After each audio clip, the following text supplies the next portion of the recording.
Donc, les enfants, on compte sur vous pour la projection. Hein. Il faut bien suivre les chants, d'accord?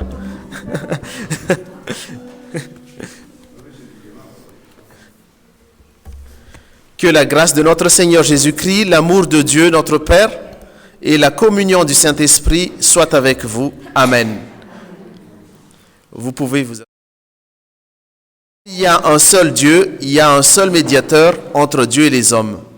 Le Christ lui-même s'est donné en rançon pour tous.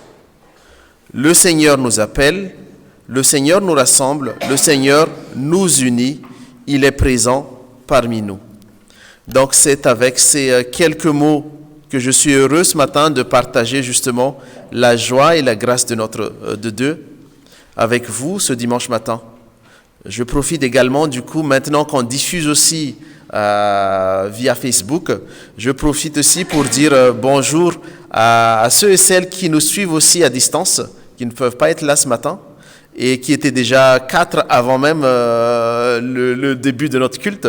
Et voilà, et que le Seigneur vous bénisse, chacun de vous ici présents et aussi ceux qui nous suivent à distance. Donc avant de poursuivre ce culte ce matin, prions d'abord pour remettre ce culte entre les mains de notre Père. Prions.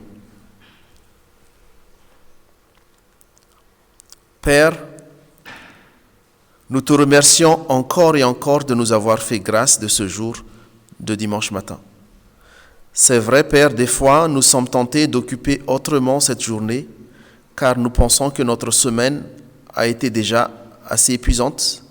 Mais en même temps, lorsque nous comptons les bienfaits que tu nous combles chaque jour, nous ne pouvons qu'exprimer notre reconnaissance et notre adoration envers toi, notre Père, qui pourvoit au moindre de nos besoins.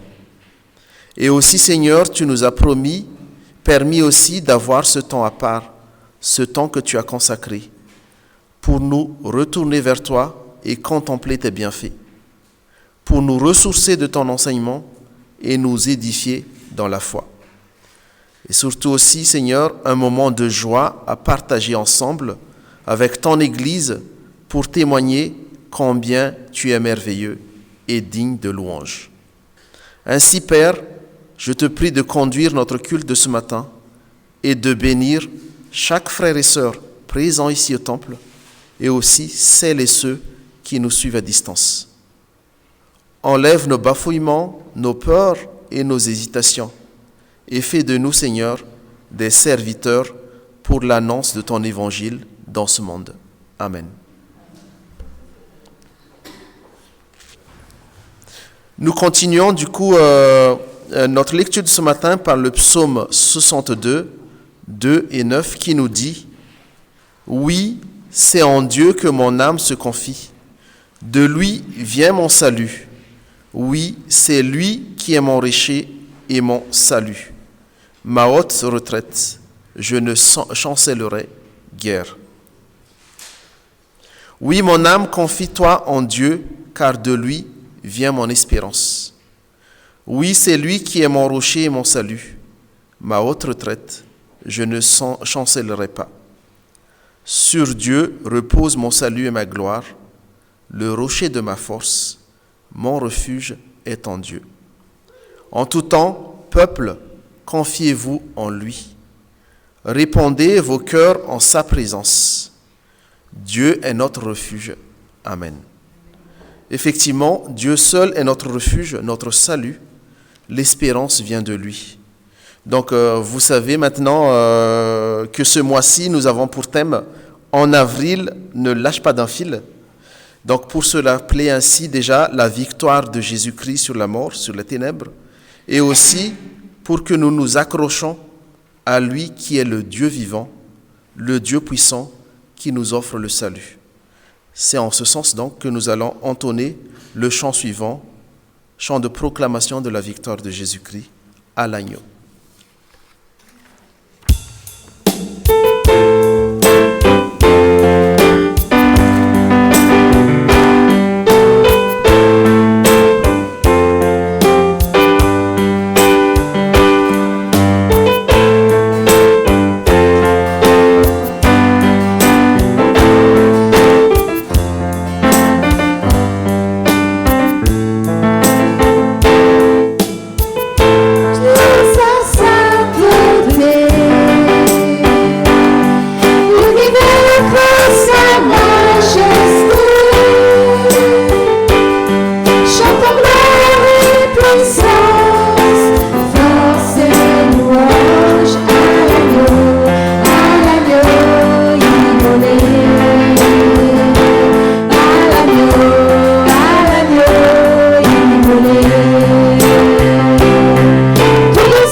Je vous invite à vous asseoir.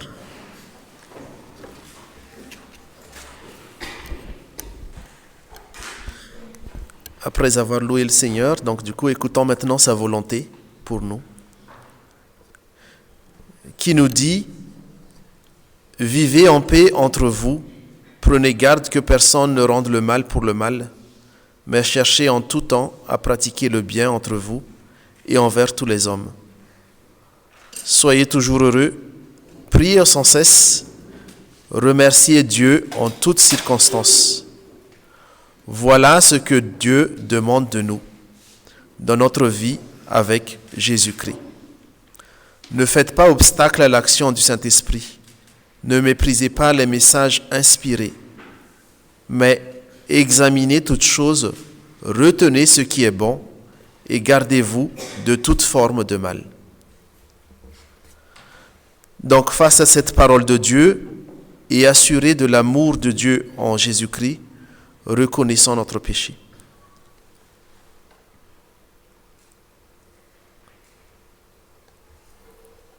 Père, pardonne-nous de s'être écartés de toi, de ne pas suivre ton enseignement et de t'oublier souvent lorsque tout nous semble aller bien dans notre vie. En effet, de par notre chair, nous sommes pécheurs et la vérité n'est pas en nous.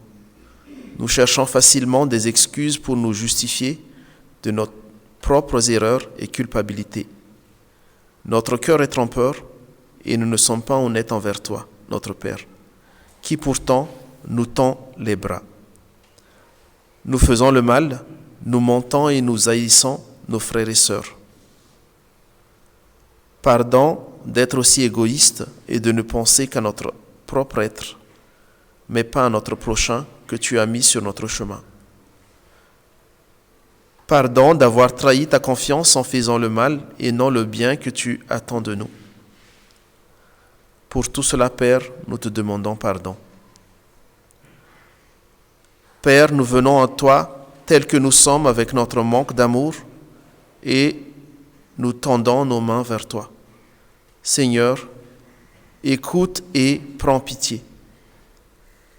Donne à chacun, Seigneur, un cœur tendre qui écoute ton enseignement et qui t'accepte dans notre vie pour produire les fruits de ton Esprit Saint, qui sont l'amour, la paix, la joie, la bonté, la bienveillance, la foi, la douceur, la maîtrise de soi.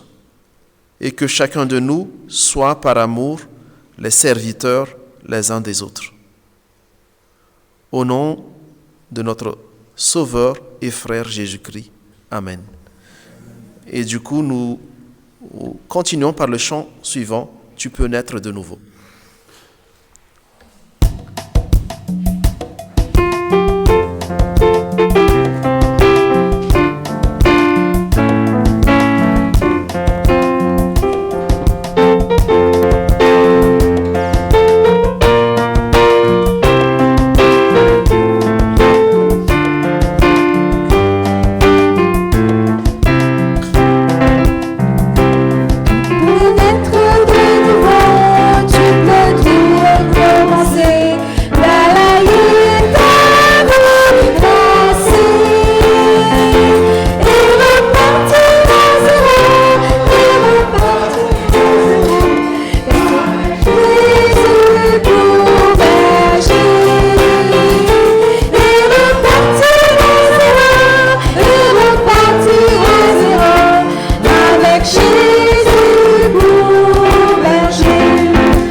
Jésus a tout payé.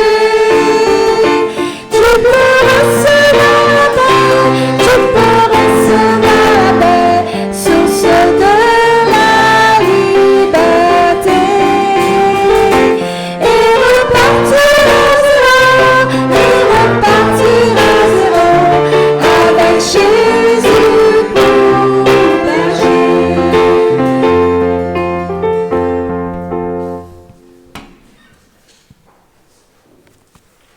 Nous restons debout, effectivement.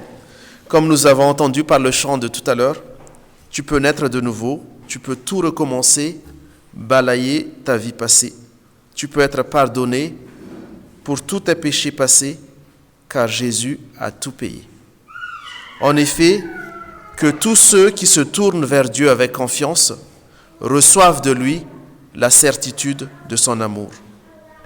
Souvenons-nous de la parabole de la brebis égarée et retrouvée selon l'évangile de Luc, qui dit « Lorsque le berger a retrouvé sa brebis, il la met avec joie sur ses épaules et de retour à la maison, il appelle ses amis et ses voisins et leur dit « Réjouissez-vous avec moi, car j'ai retrouvé ma brebis qui était perdue. » De même, Jésus nous dit « Il y aura plus de joie dans le ciel pour un seul pécheur qui se répand que pour 99 justes qui n'ont pas besoin de repentance. » C'est là le pardon que Dieu accorde en Jésus-Christ. En Christ, l'Éternel notre Dieu se penche vers nous et nous dit « Mon enfant, tes péchés sont pardonnés, ta foi t'a sauvé, avance en paix. » Ainsi, après avoir reçu le pardon de la part de Dieu en Christ et avoir entendu sa promesse d'amour pour nous, continuons donc notre louange par le chant suivant pour exprimer notre espérance, notre reconnaissance envers Dieu, qui voit notre peine et qui ne nous laisse pas seuls, mais étend sa main pour nous sauver et nous offrir le salut. Je lève les yeux vers le Dieu de mon salut.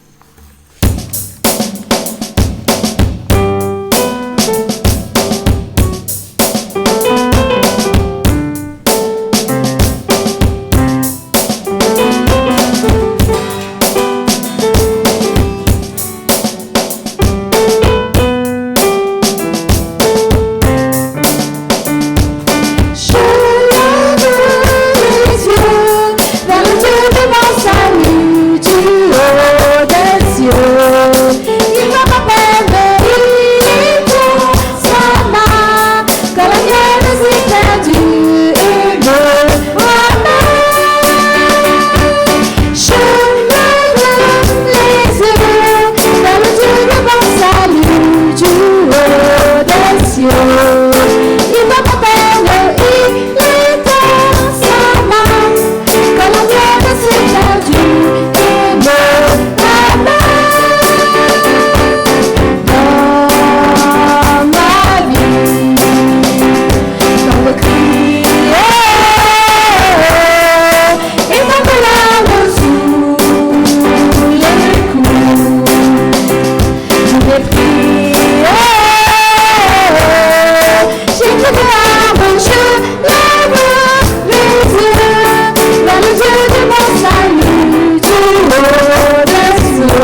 Merci, vous pouvez prendre place. Donc là, du coup, je regarde Christelle. Donc c'est le moment de l'action de grâce. Donc comme on a l'habitude maintenant depuis quelques dimanches, de dire, c'est aussi le moment de témoignage aussi, justement, des bienfaits de Dieu, de ce que Dieu a fait dans notre vie durant cette semaine, ou ou une réponse à notre prière. Et voilà, si l'un ou l'autre de vous veut bien prendre la parole, témoigner de cette action de Dieu dans sa vie, libre à vous en fait de témoigner, de prendre la parole. Donc il y a Christelle qui va faire, qui est prêt pour le micro, voilà, pour que vous pouvez à haute voix. Ça marche, Christelle?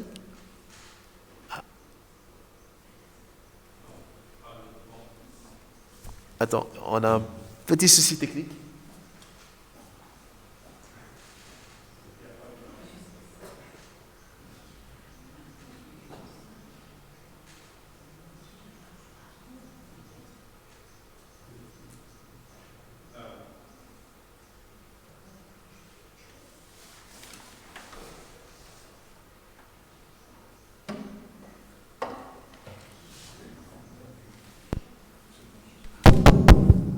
Ah, c'est moi, peut-être. Ah oui, ok. Mais du coup, j'étais juste censé passer le micro, mais finalement, je vais dire un petit mot parce que... alors, ce week-end, on était à Rennes, accompagné, assister ma cousine qui a perdu son mari. Voilà, donc, par ces temps difficiles, c'était compliqué parce qu'il avait un cancer. Et puis le Covid s'est rajouté. Donc après des exercices d'entubage, d'oxygénation, ça n'a pas suffi, ça n'a pas marché du coup. Voilà. Donc on a été l'accompagner, voilà. Donc elle s'appelle Mado et voilà, que le Seigneur l'accompagne dans cette période difficile, puisque le corps il a été mis dans un endroit au cimetière, le temps de le rapatrier au Congo, voilà. Voilà, que Dieu l'accompagne. Donc du coup, effectivement, une pensée, une prière pour ta grande cousine Mado, qui vient de perdre son mari. Donc voilà, que le Seigneur la fortifie dans cette épreuve.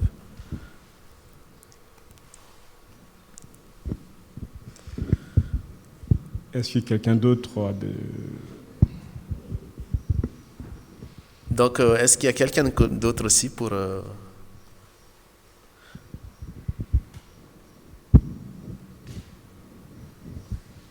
Donc, je n'ai pas regardé en ligne, mais des fois, voilà. Donc, voilà. Donc, mais si c'est en ligne, je ne pourrais pas lui donner le micro, par contre. C'est un peu plus compliqué de donner le micro en ligne. Voilà. Et puis, voilà, que je suis sûr qu'effectivement, le Seigneur a fait plein de choses dans notre vie. Après, c'est vrai que voilà, c'est les vaccins, tout à fait. Il y a Marie-Christine qui m'a dit cette semaine, ça y est, c'est bon, je suis vacciné. Donc, c'est génial. Les 2 doses. Ah, tu as une seule dose, d'accord. Donc, oui, et effectivement, merci Seigneur aussi parce que, heureusement qu'il y a les vaccins, parce que c'est vrai que face à tout ce qui se passe, c'est pas facile. Et là, du coup, je rebondis un peu par rapport à ce que disait Christelle aussi, dans nos sujets de prière aussi. Donc, il y a pas mal de nos connaissances à Madagascar qui sont atteints par le Covid aussi. Donc, voilà, une prière pour... hier, on a échangé avec des amis où les 2 parents sont atteints par le Covid. Et du coup, même la sœur qui s'occupe des parents est aussi atteinte. Et du coup, ça se propage beaucoup. Et du coup, voilà. Dans nos intentions de prière, donc pensez à Madagascar aussi.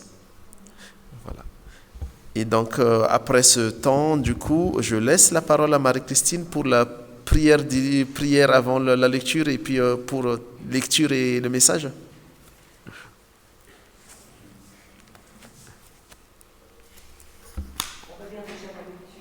D'accord. D'accord. Donc, si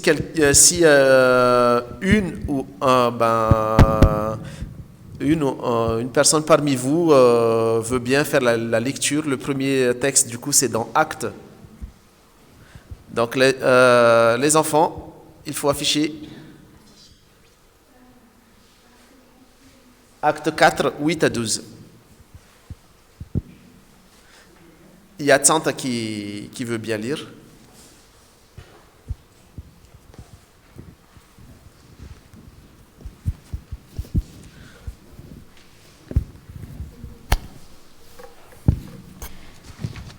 Alors Pierre, rempli du Saint-Esprit, leur dit, chefs du peuple et anciens d'Israël, sachez-le, puisque nous sommes interrogés aujourd'hui sur un bienfait accordé à un homme malade, afin que nous disions comment il a été guéri, sachez-le tous et que tout le peuple d'Israël le sache, c'est par le nom de Jésus-Christ de Nazareth que vous avez été crucifié et que Dieu a ressuscité des morts. C'est par lui que cet homme se présente en pleine santé devant vous. Jésus est la pierre rejetée par vous qui bâtissez et qui est devenue la principale de l'angle. Il n'y a de salut en aucun autre, car il n'y a sous le ciel aucun autre nom qui ait été donné parmi les hommes par lequel nous devions être sauvés. Je pense qu'on a zappé quelques versets, non? Juste une petite correction, ce Jésus de Nazareth que vous avez crucifié, pas que vous avez été crucifié. Il y a une petite chose là. Oui, Seigneur, nous te remettons ce moment passé dans ta parole. Et Seigneur, nous attendons à ce que tu nous parles. Chacun d'entre nous a un besoin, chacun d'entre nous a une compréhension différente des fois de la parole. Alors je te prie, Seigneur, pour que ton Saint-Esprit nous éclaire dans ce moment de méditation. Bénis mes frères et mes sœurs et accorde-moi ton secours dans le nom de Jésus-Christ. Amen. Alors, je prends de la place là. En avril, ne le lâche pas d'un fil. C'est le thème choisi par notre groupe d'église, vous êtes le temple. Et ce thème est, vous l'avez remarqué, un espèce de jeu de mots par rapport à la maxime « En avril, ne te découvre pas d'un fil ». Arnaud nous a déjà conduits dans une méditation à propos du vêtement. Il a bien insisté sur le fait qu'ils étaient tout nus dans le jardin d'Éden. En reprenant cette allusion donc au thème de ce mois, j'ai réfléchi, j'ai pensé à beaucoup d'expressions de notre langage courant qui utilisent le mot fil. Je vous en donne quelques-unes. On dit perdre le fil d'une conversation. J'espère que vous n'allez pas perdre le fil du message. On dit aller de fil en aiguille. Alors moi qui étais mercière, ça me parlait beaucoup ça aussi. On dit filer ou se défiler. Alors, nous, on dit filer à l'anglaise, et je crois que les Anglais ils disent filer à la française. Comme quoi, On dit aussi avoir un fil à la patte. Et puis, ne pas avoir inventé le fil à couper le beurre. Et je ne sais pas si beaucoup connaissent le fil à couper le beurre. On ne les voit plus beaucoup chez le crémier. Alors voilà, il y a plein d'autres expressions que je n'ai pas toutes prises. Notre magasin de mercerie, parce que certains savent que nous avions avec Claude un magasin de mercerie à Rouen, il s'appelait Au fil du temps. On avait fait aussi un petit jeu de mots avec le mot fil. Et ça se rapproche un petit peu du thème choisi par notre Église, ne pas lâcher le fil. Et nous, notre idée, c'était de ne pas lâcher le fil dans le cours de notre existence. Et je n'ai pas besoin de vous dire ce que c'était pour nous le fil.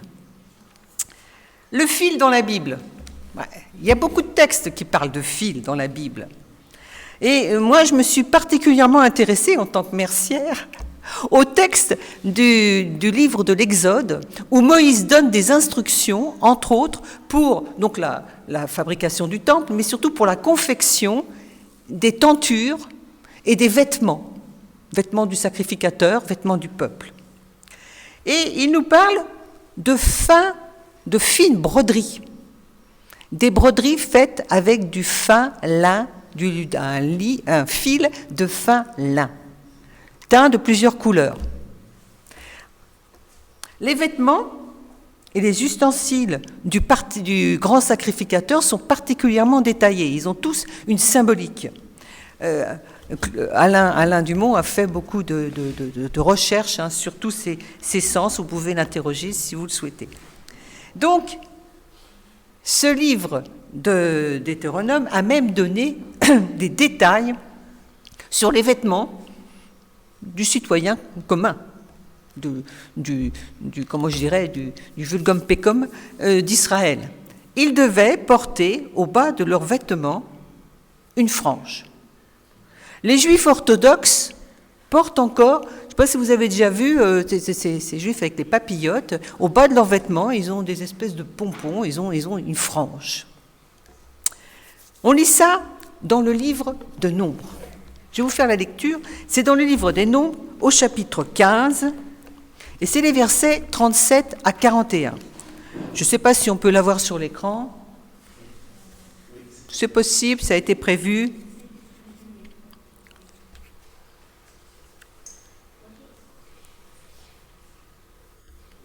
Bon, de toute façon, c'est bon. Voilà. Donc ça commence bien. L'Éternel dit à Moïse. Déjà, le cadre est fixé. L'Éternel parle aux enfants d'Israël et dis-leur qu'ils se fassent, de génération en génération, une frange au bord de leurs vêtements et qu'ils mettent un fil bleu sur cette frange au bord de leurs vêtements, un cordon bleu ou un fil bleu. Quand vous aurez cette frange, vous la regarderez et vous vous souviendrez de tous les commandements de l'Éternel pour les mettre en pratique. Et vous ne suivrez pas les désirs de votre cœur et de vos yeux pour vous laisser entraîner à l'infidélité. Vous vous souviendrez ainsi de mes commandements. Vous les mettrez en pratique et vous serez saints pour votre Dieu. Je suis l'Éternel votre Dieu qui vous ai fait sortir d'Égypte, du pays d'Égypte, pour être votre Dieu. Je suis l'Éternel votre Dieu, on peut dire aussi je suis Yahvé votre Dieu.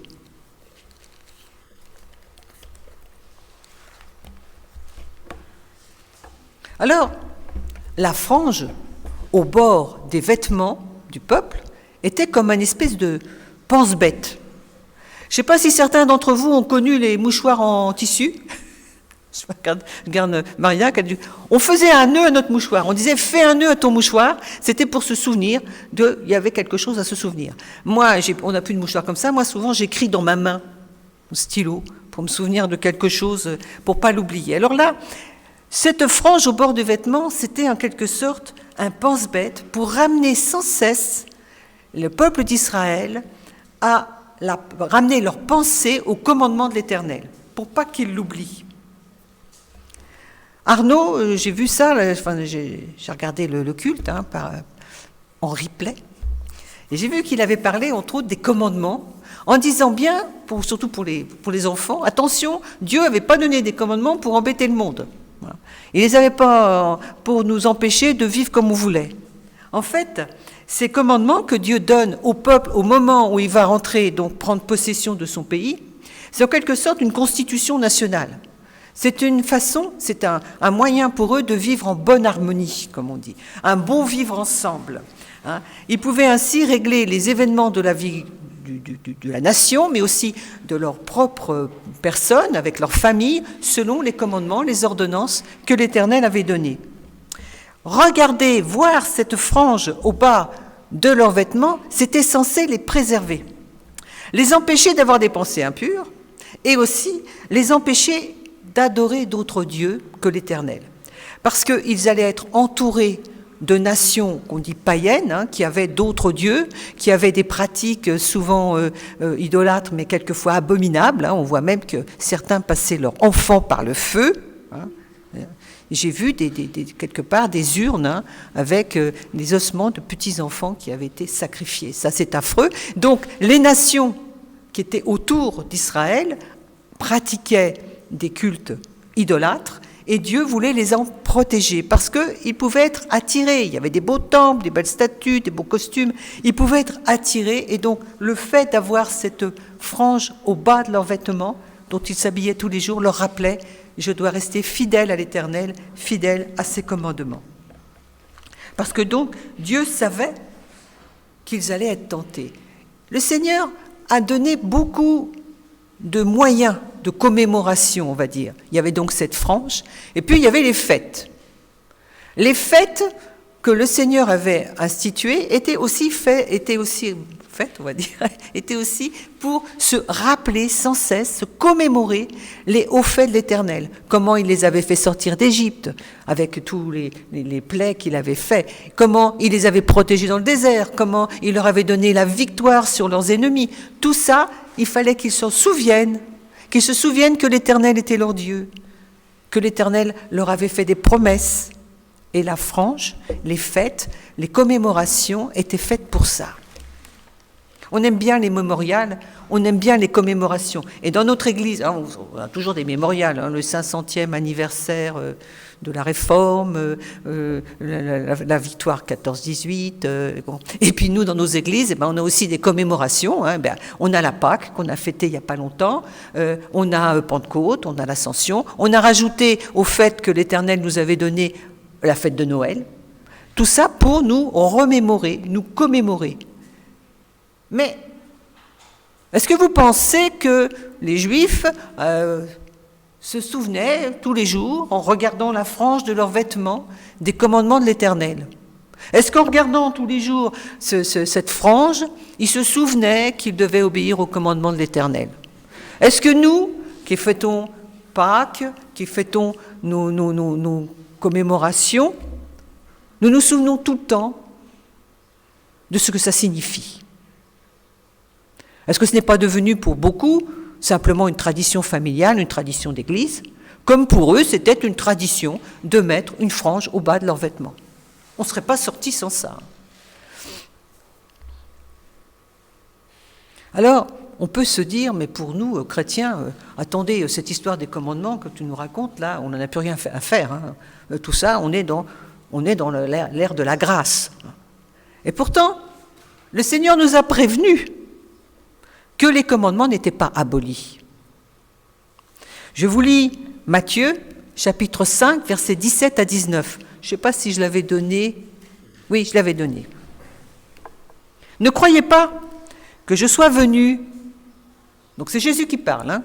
« Ne croyez pas que je sois venu pour abolir la loi ou les prophètes. Je suis venu non pour abolir, mais pour accomplir. » Et il ajoute, au verset 19, « Celui donc qui supprimera l'un de ses plus petits commandements ou qui enseignera aux hommes à faire de même, sera appelé le plus petit dans le royaume des cieux. Mais celui qui les observera et qui enseignera à les observer, celui-là sera appelé grand dans le royaume des cieux. » Alors bien sûr, quand vous lisez tous les commandements et toutes les ordonnances de l'Ancien Testament, les bras vous en tombent, quoi. Hein. Mais Jésus nous a donné, on va dire, une méthode. Jésus nous a donné une nouvelle interprétation de ces commandements. Je l'ai déjà dit, je le redis, on le lit dans le fameux Sermon sur la montagne, où Jésus reprend les principaux commandements et les réécrit en quelque sorte. Il les spiritualise. Parce que l'observance des commandements, ce n'est pas la condition du salut.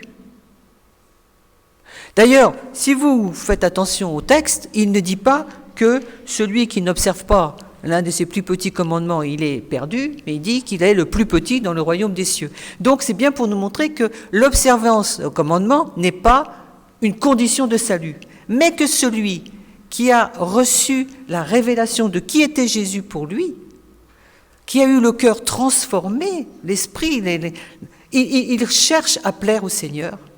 Il cherche donc à obéir à ses commandements qui sont dans l'Évangile, qui sont dans ces fameux chapitres, entre autres 5, 6, 7 de Matthieu.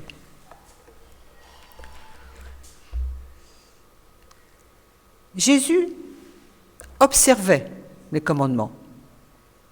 Et là, on pouvait imaginer qu'il avait une frange au bas de son vêtement. Hein? Et voilà qu'une pauvre femme, atteinte d'une hémorragie, elle avait donc une maladie gynécologique, on va dire, hein, va fendre la foule pour toucher la frange du vêtement de Jésus. On lit ça dans Matthieu 9, versets 20 à 22. J'ai pris cette grosse Bible-là parce qu'elle écrit en gros. Alors, chapitre 9, versets 20 à 22. C'est pas long. Voici une femme atteinte d'une perte de sang depuis 12 ans, s'approcha par derrière et toucha le bord de son vêtement. Il y a des Bibles qui mettent le bord de son vêtement, mais en grec, c'est la frange de son vêtement. La frange de son vêtement. Alors, rappelons-nous, si vous lisez justement les lois de la pureté dans l'Ancien Testament, qu'une femme atteinte d'une perte de sang, ou dans son impureté menstruelle, comme on disait, était mise à part. Elle ne pouvait pas entrer ni dans la synagogue, ni dans le temple. Elle était en quelque sorte discriminée. Donc cette femme, elle arrive par derrière et touche la frange de son vêtement. Car elle se disait en elle-même, « Si seulement je peux toucher son vêtement, je serai guérie. » Jésus se retourna et dit en la voyant, « Prends courage, ma fille, ta foi t'a guérie. » Et cette femme fut guérie à l'heure même.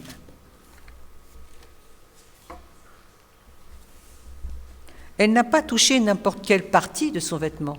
Elle aurait pu lui toucher l'épaule. Non, elle a touché la frange.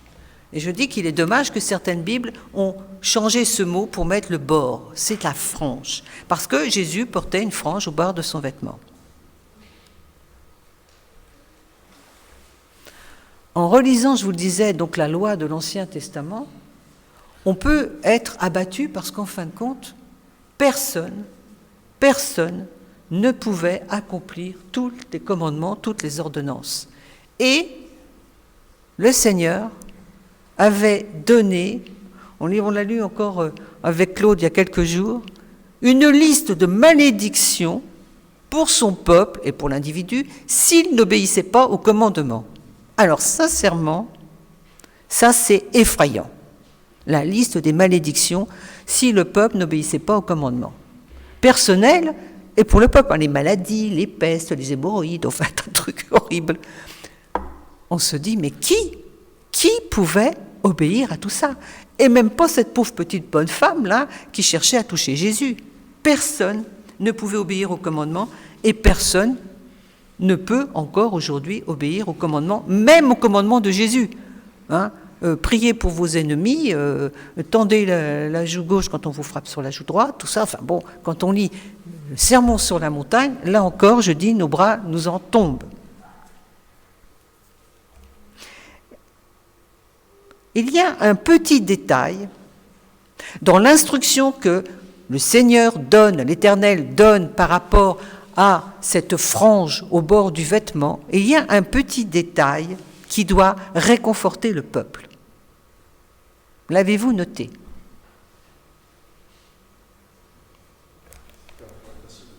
Alors, je pense que, vous le savez souvent, quand on laisse un vêtement sans ourlet, hein, on l'a vu pour certains jeans par exemple, hein, quand on ne fait pas d'ourlet, ça s'effiloche. D'accord ? Donc la frange au bord du vêtement, je ne pense pas que c'était une frange qu'on avait cousue, mais que c'est le vêtement qui n'était pas ourlé. On le laissait donc s'effilocher. Et pour pas que, vous savez, dans certains dessins animés, on voit, il y en a un, il tire un fil comme ça, et puis le personnage se trouve tout nu, quoi, parce que ça se détricote. Et quand on laisse un vêtement comme ça, s'effilocher, tout d'un coup, le jean devient de plus en plus court, quoi, hein.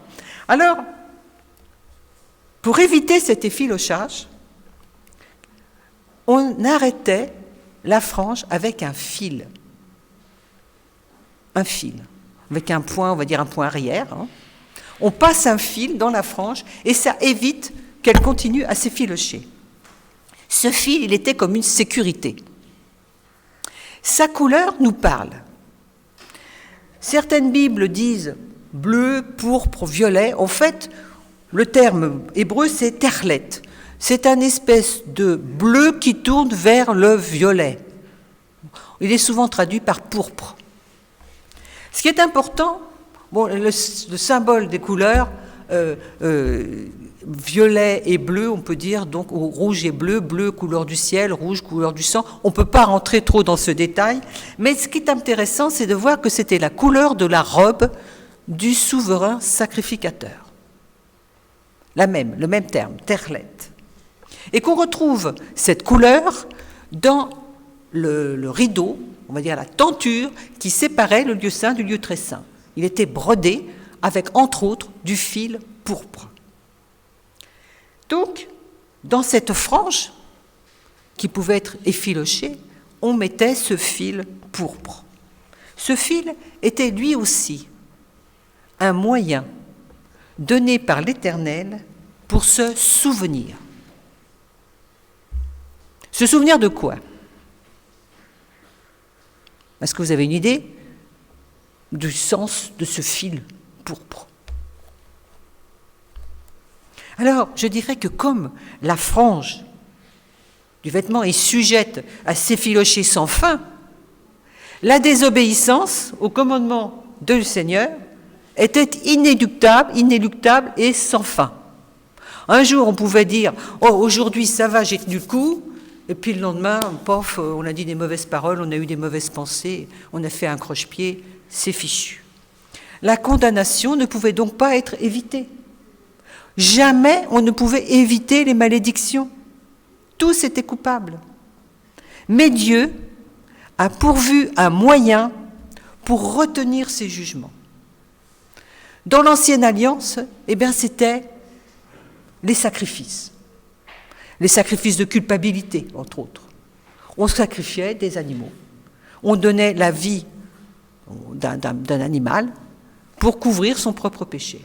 Et celui qui faisait les sacrifices, qui présentait les sacrifices, le sacrificateur, avait, entre autres, il avait des éphod, il avait des pectoraux, mais il avait une robe teinte en pourpre.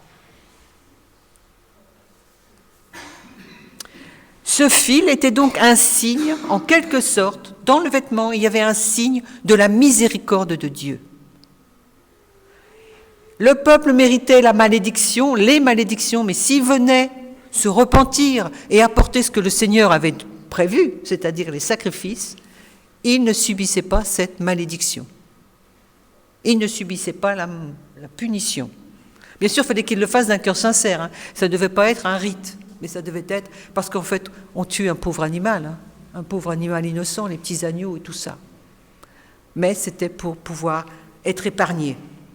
Et ce fil, signe de la miséricorde de Dieu, annonce autre chose. Il annonce d'avance le pardon et le salut de Dieu par l'œuvre du Seigneur Jésus-Christ. En quelque sorte, il est quelque part ce fil pourpre. Et on le retrouve un petit peu dans toute la parole. Je ne sais pas si vous vous souvenez de l'histoire de Rahab, cette Cananéenne qui devait mettre un petit cordon rouge, pourpre rouge, à sa fenêtre pour que les soldats qui venaient assiéger Jéricho ne la tuent pas ni sa famille. Donc on trouve ce fil rouge un petit peu dans plusieurs passages de la parole. Or voilà, Jésus est là. Il est là, marchant sur les chemins de Galilée.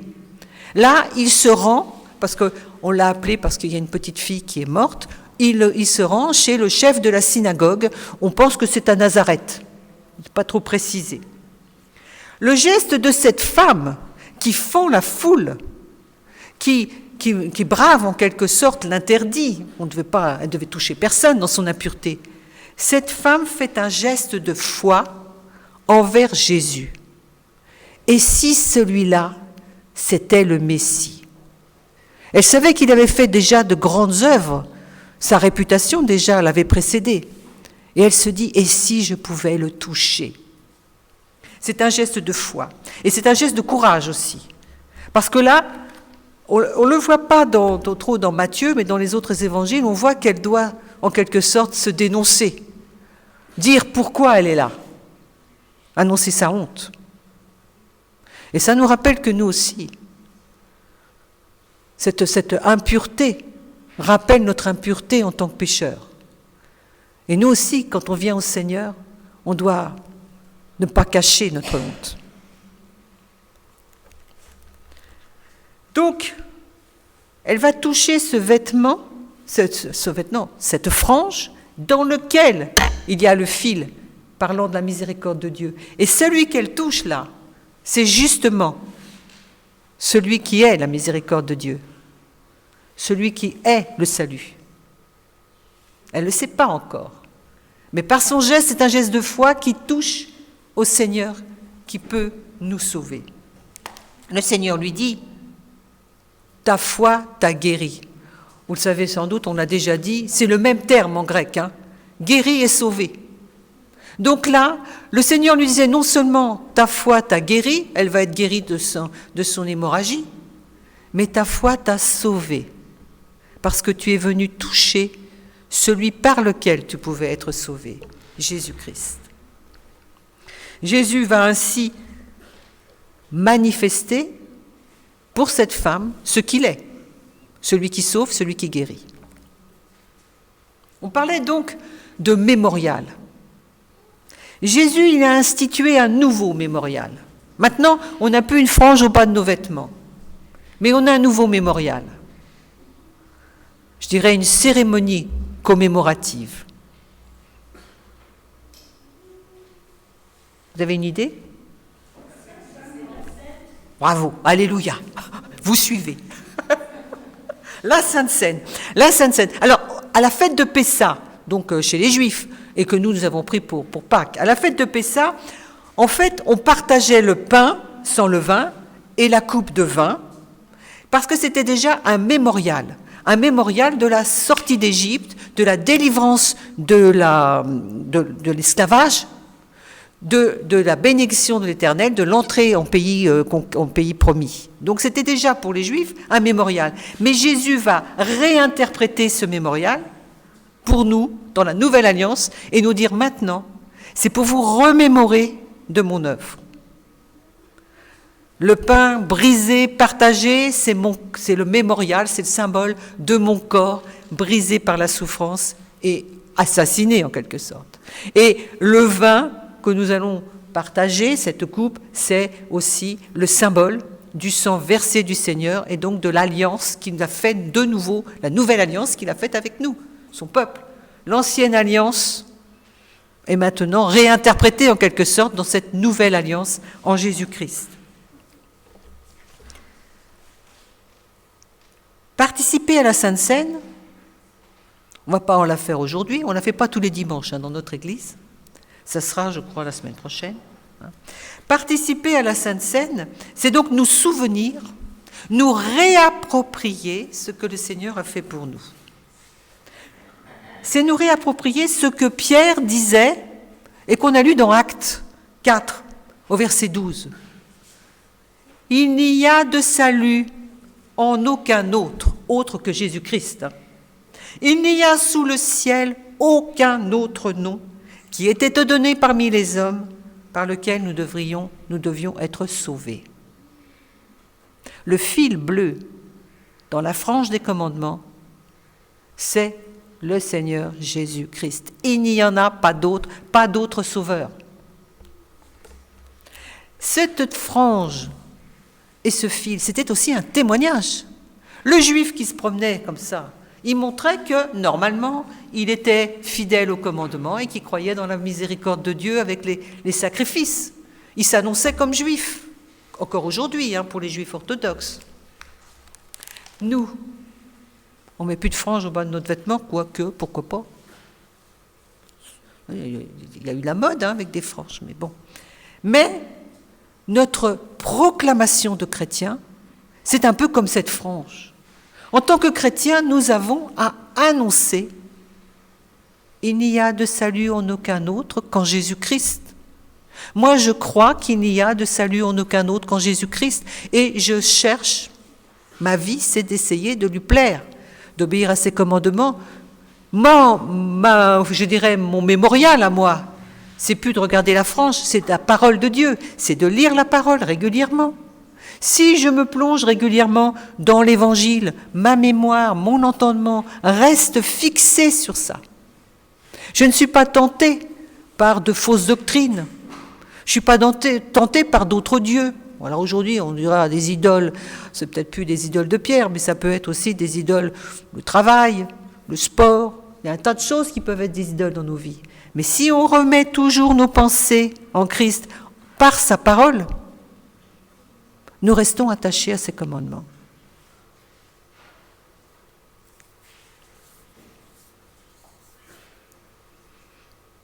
Je dirais qu'à l'image de cette femme, j'avais eu ça comme ça, c'était un évangéliste qui avait dit « Quand vous êtes en prière, que vous avez vraiment quelque chose à demander au Seigneur, que vous êtes dans la supplication pour la guérison, pour quelqu'un de notre famille, pour quelques problèmes de travail, des choses graves aussi. Vous ne savez pas quoi faire, vous l'avez prié. Saisissez la frange de son vêtement. »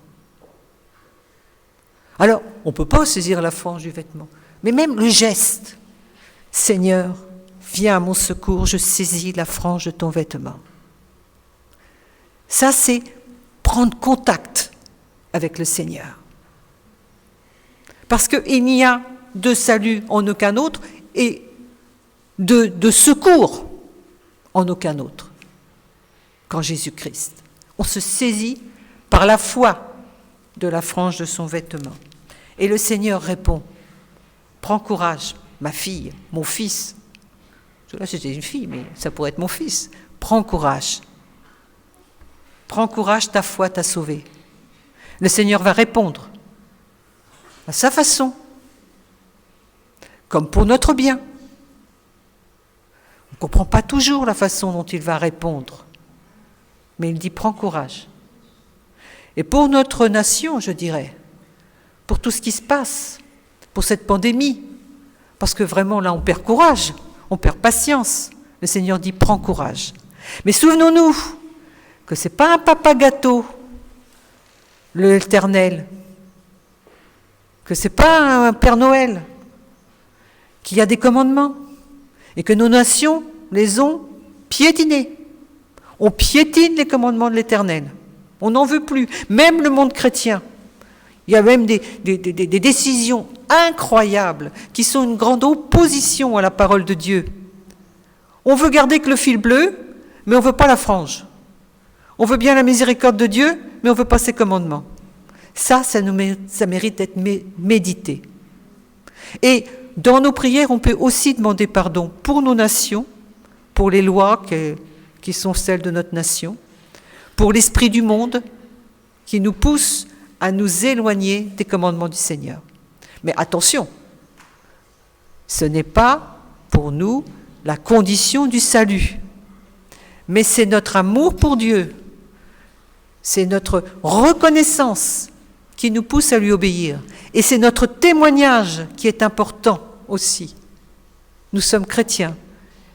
Alors, ce matin, on avait une discussion avec Claude, vous l'avez entendu, on a tous le même Dieu. J'ai dit non. Il y a un seul Dieu, créateur de l'univers, un seul Dieu, mais un seul chemin, le Seigneur Jésus-Christ. Le Dieu des autres, ils peuvent avoir plusieurs noms, c'est leur Dieu. Mais le Dieu de l'univers, il est unique. Et il a dit qu'il y a un seul chemin, un seul nom, le Seigneur Jésus-Christ. Prenons courage. Par la foi, il nous a sauvés, il nous sauvera encore. Chaque jour est un nouveau commencement. Que le Seigneur vous bénisse. Amen.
restons debout pour confesser notre foi selon le symbole des apôtres.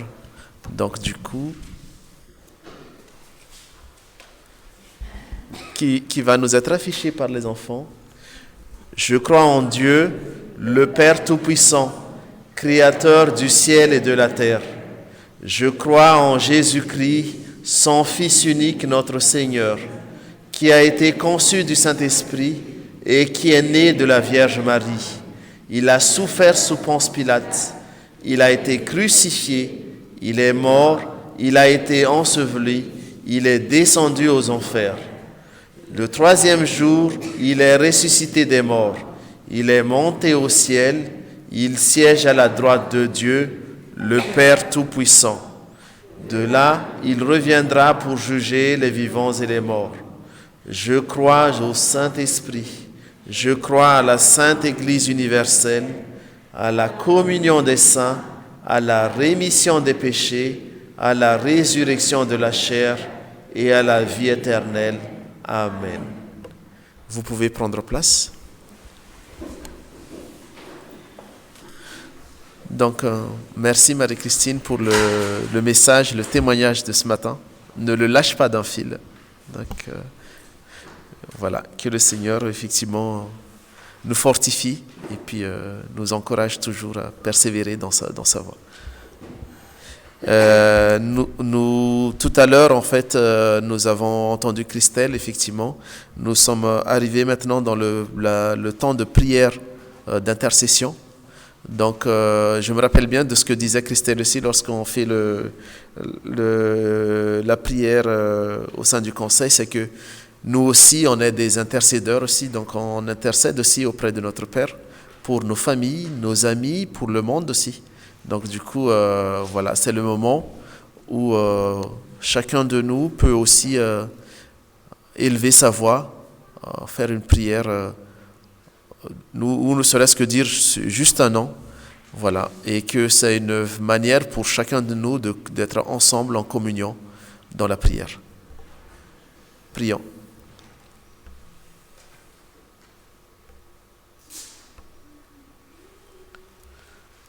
Seigneur, je veux te remettre Louve, ses parents qui sont malades actuellement à Madagascar. Je veux te remettre aussi notre ami aussi, Lalaine aussi, dont sa mère aussi est malade. Prends bien soin d'eux, Seigneur, et guéris-les, Seigneur. Amen.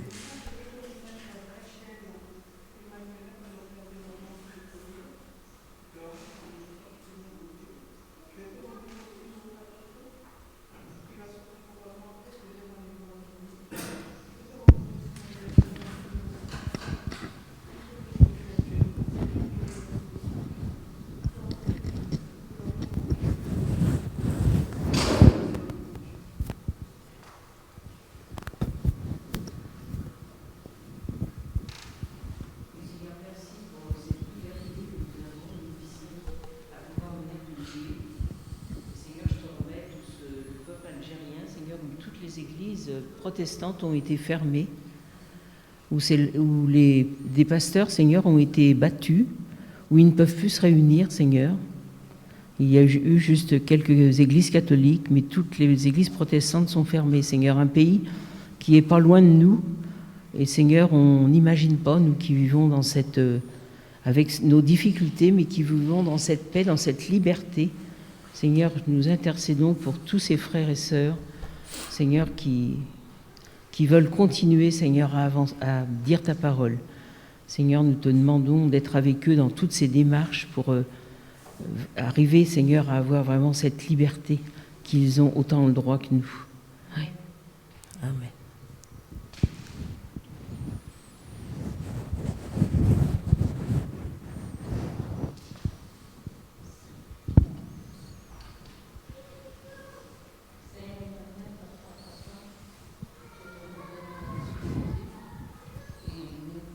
Seigneur, pour le souffle de vie. Nous te supplions, Père éternel, de veiller sur nos familles respectives, sur nos enfants, nos proches, Seigneur Dieu, où qu'ils se trouvent.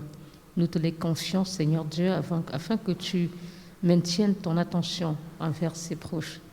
Père éternel, nous voudrons te prier particulièrement pour le cardinal Christian Toumi, archevêque de Douala, émérite, décédé, Seigneur. Nous te remercions pour sa vie et nous te prions, Seigneur, de réconforter la famille de l'Église ainsi que sa famille biologique. Père éternel, nous te confions nos vies, nous te confions le reste de notre semaine et nous te prions, Seigneur, d'être avec nos familles une fois de plus, Seigneur Dieu. Nous te confions de nous accompagner tout au long de cette semaine et tout au long de notre vie. Amen.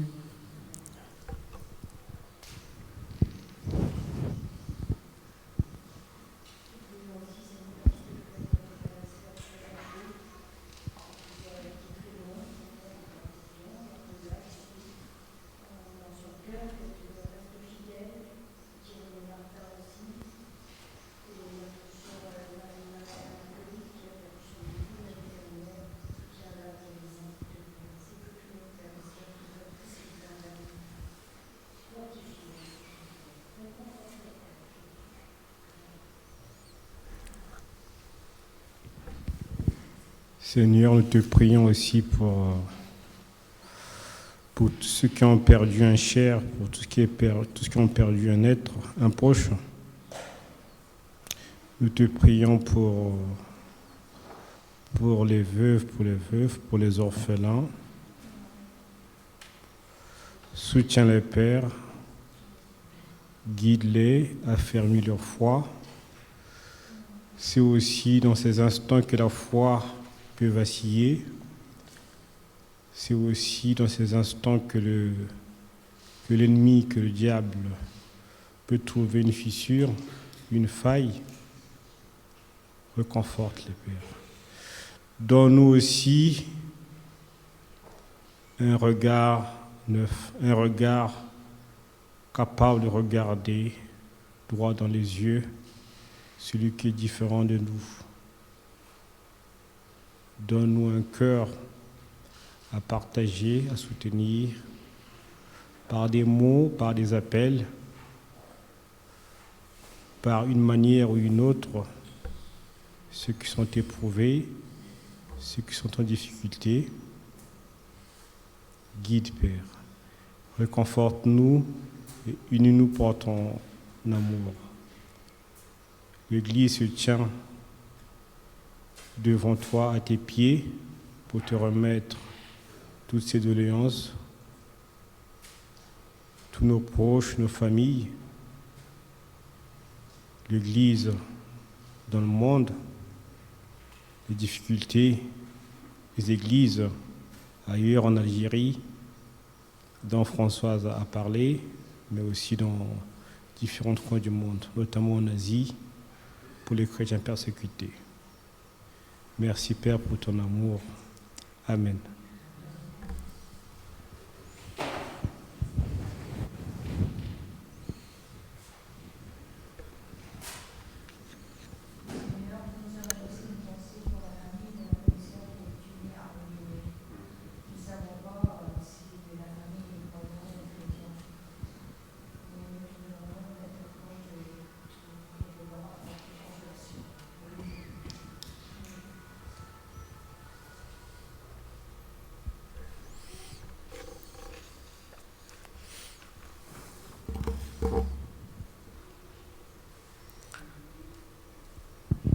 Oui, Seigneur, nous continuons cette prière aussi, Seigneur. Nous te prions aussi, Père, pour nous-mêmes qui voudrions être aussi des ouvriers à ton service. Donne-nous le courage de confesser le nom de Jésus-Christ devant les hommes. Aide-nous aussi à prendre à cœur la situation de ceux et celles que nous côtoyons, à agir comme des prochains avec bienveillance vis-à-vis d'eux, à leur témoigner ton amour et à faire part de ce que tu nous as donné. Et ainsi, Seigneur, nous voulons aussi terminer cette prière aussi par la prière que tu nous as enseignée. Notre Père qui es aux cieux, que ton nom soit sanctifié, que ton règne vienne, que ta volonté soit faite sur la terre comme au ciel. Donne-nous aujourd'hui notre pain de ce jour. Pardonne-nous nos offenses, comme nous pardonnons aussi à ceux qui nous ont offensés. Ne nous laisse pas entrer en tentation, mais délivre-nous du mal, car c'est à toi qu'appartiennent le règne, la puissance et la gloire, pour les siècles des siècles. Amen. Amen. Nous arrivons maintenant vers le moment de l'offrande. Donc du coup, que chacun donne avec joie pour le service de notre Seigneur.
Père, nous te remercions pour ce temps, ce matin, ce temps de culte, le message que tu nous as donné aussi.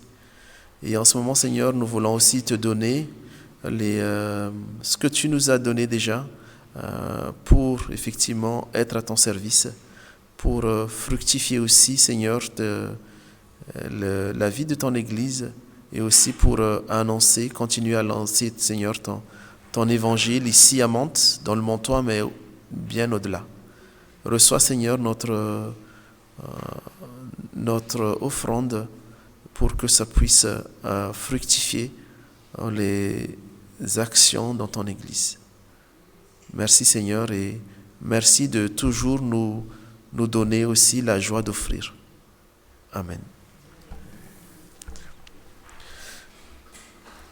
Donc, on arrive au temps des annonces. Déjà, bonjour à ceux et à celles que je n'ai pas encore pu échanger tout à l'heure au début du culte. Et donc, du coup, au niveau des annonces, on arrive à la fin de vacances scolaires. Donc, du coup, les activités vont reprendre pour la semaine prochaine.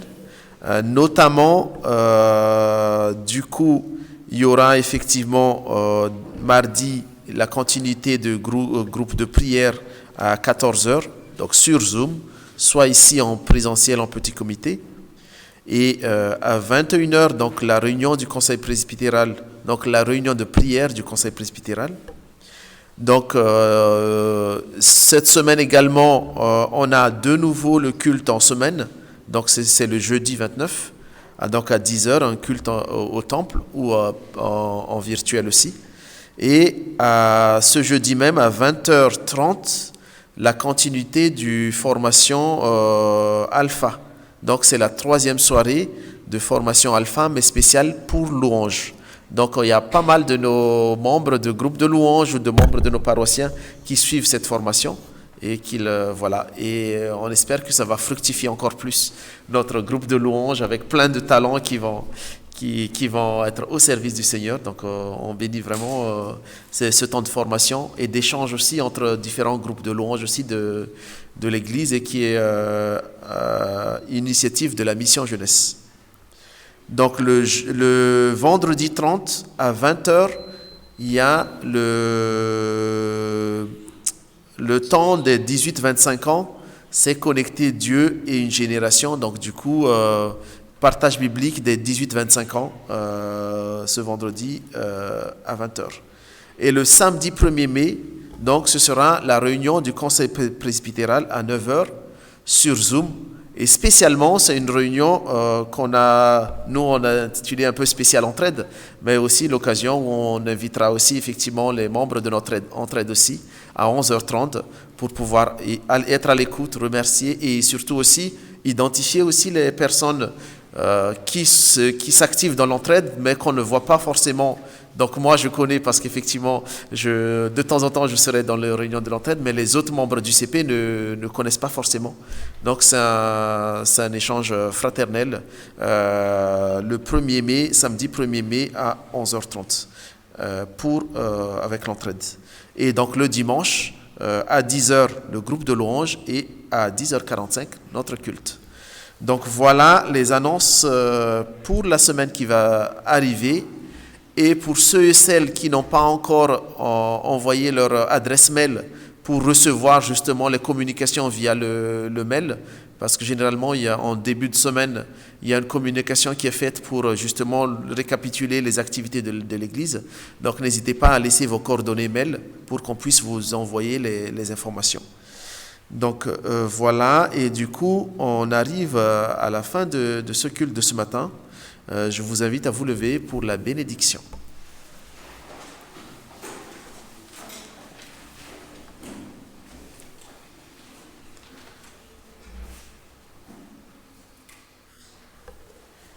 Approchons-nous de Christ, la pierre vivante, rejetée par les hommes, mais choisie et précieuse devant Dieu.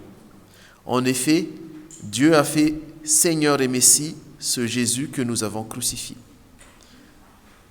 Il n'y a pas de salut en aucun autre, car il n'y a pas sous le ciel aucun autre nom qui a été donné parmi les hommes par lequel nous devons être sauvés.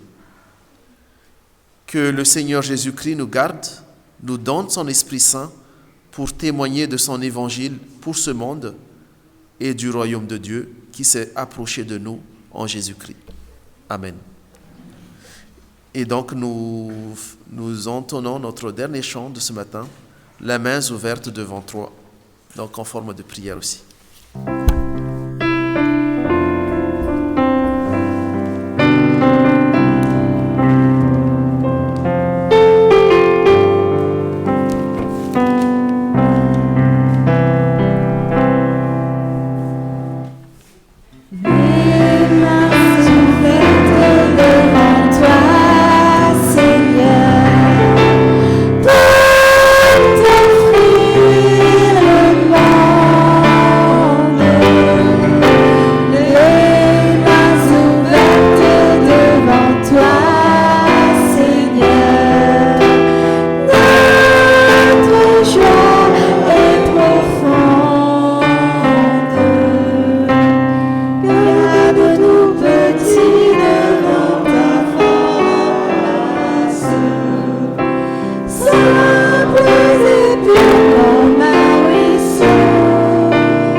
Dimanche à tous.